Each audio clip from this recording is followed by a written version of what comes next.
Hey guys, got another video for you all. Hope everyone is doing well today. So in this video, I want to discuss with you guys and give you guys some of my thoughts on the topic or the idea of, is Pokemon cool now? Is it becoming cool? Or if it's not, can it become cool? And I want to talk to you a little bit about my thoughts on what makes something cool. What made it cool in the past when we were kids, when it certainly was very cool and very trendy. And give you guys a little bit of those thoughts, and then talk about how Pokemon becoming cooler or being associated with more cool things and more accepted could be what really opens the market to a lot more potential Pokemon lovers out there. So starting from sort of the beginning of Pokemon with that, for me, my friends and I got into Pokemon when we were in I think we were in third grade, around third grade. I think it was like maybe fourth grade, now that I think about it. I think it was like fourth to fifth grade, somewhere in there. Maybe a year younger or so. And when it first came out, it was very cool. It wasn't just popular and enjoyed and fun, but there was also a coolness element to it. There was you were the cool kid in the group of friends if you had that Charizard, if you had that full holo collection, if you got like the new pack. And that sort of coolness energy around it and that fun and that chase is something that I am seeing right now more in this hobby. And I think it's really interesting, and I think that can bode well for the future of Pokemon. I think what makes something cool when I like try to break that concept down for myself, and when I think about like who was cool, who's cool growing up, who do I think is cool, what do I think is cool, it usually breaks down into this idea of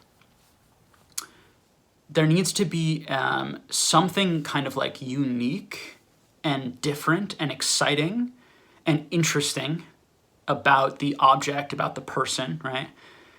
But whatever that thing is, or that groups of things are, it needs to be sort of familiar enough and socially acceptable enough to me that it doesn't weird me out and make me uncomfortable and push me too far. There's almost like that sweet spot of cool. And when we talk about cool, right, what's cool for one person, is cool for a different person. And so there are bands that are very cool to certain people, but very irritating, to others. But when we talk about like big fads and big, markets and bands that made huge amounts of money, I think about like Green Day and Green Day's sort of, when they were cool, and, Backstreet Boys when I was a kid, NSYNC. And then Justin Timberlake sort of moving from NSYNC, to his own sort of cool brand as a solo artist. When we think about like marketing and branding and what's done to make these people seem cool, it seems to be some combination of that. Like they're familiar and socially acceptable, and they're not doing anything weird or off-putting or irritating or annoying, but they're doing things that are kind of edgy enough and interesting enough that they grab your attention and engage with you. And so when we think about Pokemon and the Pokemon Company and where Pokemon is sort of being positioned right now, I mentioned a really important person to talk about in this is Gary Vee, because Gary Vee and a lot of sports cards people, and I'm hearing more and more on people on sports card forums and people who are predominantly interested in sports cards starting to come and collect Pokemon, because Pokemon is all of a sudden, in my estimation, becoming cool, or starting to become cool a little bit. I think it has a pretty there are elements of it that has like a fairly uphill battle.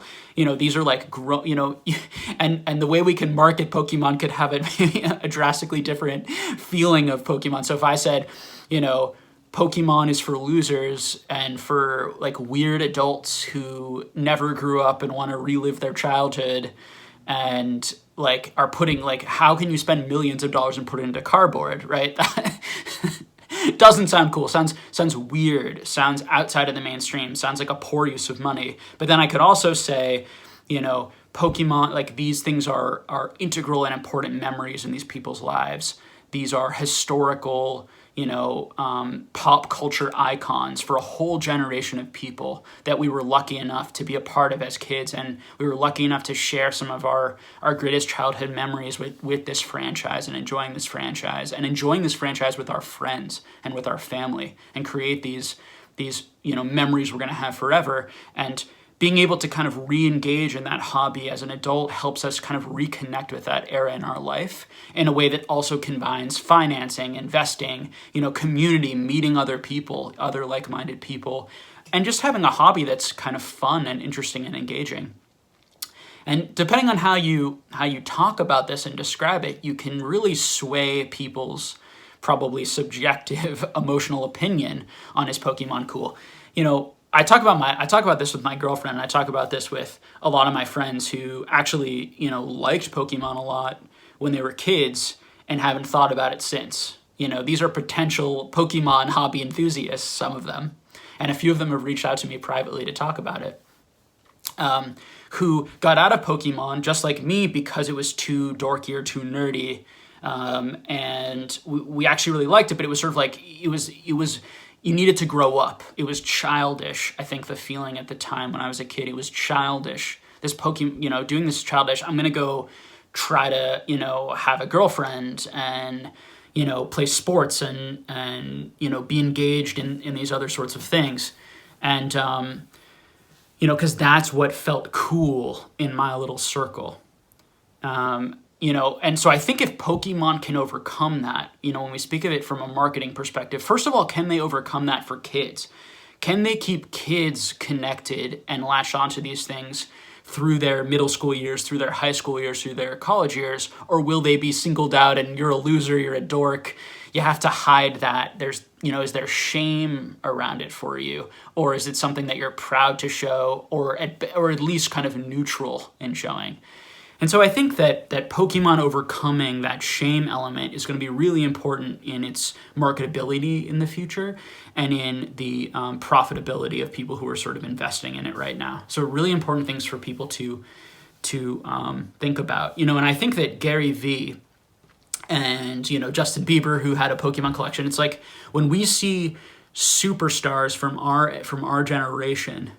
Gary Vee's not a superstar, but he talks about other superstars and other people, and he gets other people interested and engaged in the Pokemon hobby. And his brother, I think I heard him talk about how his brother's really interested and engaged, and that's part of his connection to it. When we see those people, Justin Bieber have it becomes much more socially acceptable. And the sad reality is that a lot of people, not even necessarily sad. I mean, I think it's human nature to some degree, and hopefully we can talk about it and kind of, make these maybe somewhat mysterious concepts a little bit like more straightforward. But what happens is that it lowers people's shame and anxiety and negative feelings around it, and that lowering of that shame opens up what I think is genuine, natural collector interest. And so I think we have three things going on right now in the Pokemon market.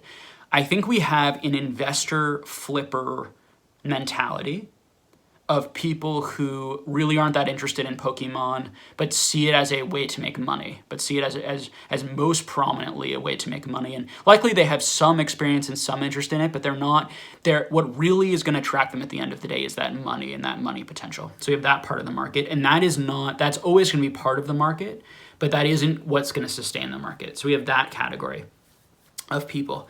Then we have a category of people who I think have always just loved Pokemon enough or been connected to Pokemon enough or been the type of person who just isn't as maybe persuaded by what is cool, what isn't cool, or was able to sort of make it cool for themselves and lower that sort of shame and insecurity, or just collected in private and hid it from their friends and family, whatever they did, who was able to, those people who have really been in the hobby 15 years, 20 years, who really made it through the whole period. And I think those people, if you guys can share some of your stories and why you stayed in all those years, how it was able to be cool for you, and connected for you, throughout that time period. And some of that too might be in different parts of the world and in different friend groups. Some things are socially acceptable, some things are not. In my high school, it wasn't. It wouldn't have been. If I was playing Pokemon cards or had looking at Pokemon cards in high school at a table in the lunchroom, I'd probably be teased pretty mercilessly and would feign some sort of confidence, which might be enough to not be picked on and could make it cool, right? Because that sort of thing can happen. But the reality is there would have been a lot of negativity to it. I even said as an adult, I've told some people that I'm into Pokemon, and I'll get these looks from people like, "Oh, you're some sort of adult weirdo who is a dangerous person," like making some sort of other inferences, off of that. And, and so I think that the more that can shift over time, the more people are going to come into the hobby, which gets me to that third category of people. And I think some of those people are starting to come in now, but I think there's a whole untapped market actually of people who, if this becomes cooler and cooler, and I think it's getting there because it's becoming more associated with sneaker culture. You can see StockX, Pokemon cards are listed there, with sneakerhead, type collectors and that crew and that group. Sports card collectors, some more established markets. It's becoming cooler and more accepted. And as it does, you have this third huge category of people who I think are rediscovering as an adult and are trying to think yes, I really have genuine organic interest. Just like that middle group, I have genuine collector organic interest, and I want to own these cards for myself because they're a part of my life and I really enjoy it, and aren't doing it primarily for the money, or the investment purposes, but feel that shame or that discomfort, this isn't an okay thing to do as an adult. My girlfriend's going to judge me, or if I'm single, how am I gonna get a girlfriend, whatever it is. And so I think this is an important, interesting topic, and I think it's not talked about enough, and I think it's going to be so important in sort of how much this demand is going to grow. And a couple of little anecdotes. I've had these friends reach out to me who are starting to get interested in Pokemon, who initially, when I told them that I was doing Pokemon, they made fun of me and teased me about it, and then when I appeared, and do feel I, at this point in my life, I'm just going to be me and do what makes me happy, and I like doing this, just like I still play in a basketball group and love playing sports, and I love all different types of hobbies, and I want to do all the things that I really enjoy. When you bring that sort of energy, and I think more and more people in the hobby, if you get more and more adults who bring that sort of, genuine energy to the community, you're going to see more and more people, and people like my friends who are actually going to come back in the hobby. And that's just going to put more capital, more money, and more demand into the market. And it's going to make the hobby, bigger and more sustainable in the future. And so I think that's the good news. I think the thing we have to be careful with and the danger is when something becomes cool or popular, because things can be very popular that aren't necessarily cool. Things can be popular that are just very useful, very enjoyable. And I think that when a market becomes very established, this type of market, I think, is fueled by a lot of hype, which has to do with a lot of coolness and showing off. It's I'm going to show off my Charizard. I'm going to show off this card. I'm going to show off this, right? And it's look at what I have. There's a lot of that cool energy being popular within the Pokemon community, being well liked within the Pokemon community. I have the best trophy cards. I have the best this, right? There's a lot of that. I'm at the top, right? Vibe and feeling. I think that the danger of a market being driven up by hype and coolness? Is it becoming a fad and then moving on? Because people don't have genuine collector interest and enjoyment in the cards. They just enjoy being accepted by the community or having like the coolest or best cards and the accolades they get from other people for owning those or having those cards. And so I think, you know, what you can do as a person is just try and like think about that for yourself. It's like, do I like having this card? Do I think this card is worth this much to me in my own life? Or am I buying this to get some social acceptance or for an investment purpose, you know, and these sorts of things? And there are going to be lots of people who are doing it for all three of those things. And that, you know, I don't think it's like any one person neatly fits into any three of those categories. You know, I myself, I collect, I think, primarily, you know, I belong into that sort of newer group, you know, who maybe, you know, fell out with Pokemon because I felt ashamed of it when I was younger, didn't enjoy it, and only got the confidence sort of as an adult to get back into it. You know, that third group of people, you know, but for the other two groups of people, you know, and that first group that's really in it for finance and flipper, like I'm also interested in making money and having a valuable collection too. And so you can really be across these different spectrums. And there are people who have been in it, right, for 15 years, who did it the whole way, who maybe fought through that insecurity and discomfort, who, you know, stayed in it the whole time, and also have had businesses and have made tons of money and do it primarily for a business, you know, or a combination of business but also love for the product, you know. So I hope that this was an interesting topic for you all. I would love to hear your thoughts on this, you know, and I guess to summarize there, the danger is that fad, right? That Pokemon becomes a fad, and that people are in it just for the money, just for that attention and popularity and coolness, and they're going to come right back out of it after that fades, after, you know, that coolness edge fades. What I hope happens is that the coolness stays around. It does become cool and enjoyable, and we move to that sort of very speculative, fluctuating market where things are being very hyped and are very cool. And that's the only way you can see huge prices changes in that short amount of time, to a more established market where people have faith in these cards, not because somebody throws it on Instagram.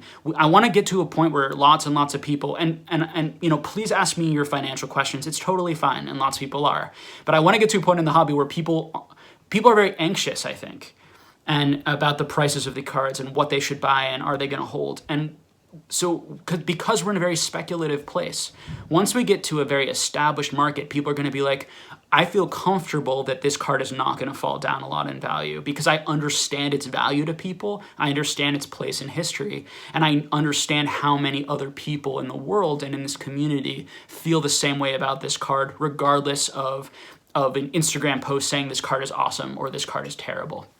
And the market won't be able to be nearly as manipulated as it is right now in this sort of speculative space. Okay, so thanks everybody for watching, and I'll have another video for you all tomorrow. I think Rafi and I are going to be trying to do something hopefully interesting for you all then. All right, take care.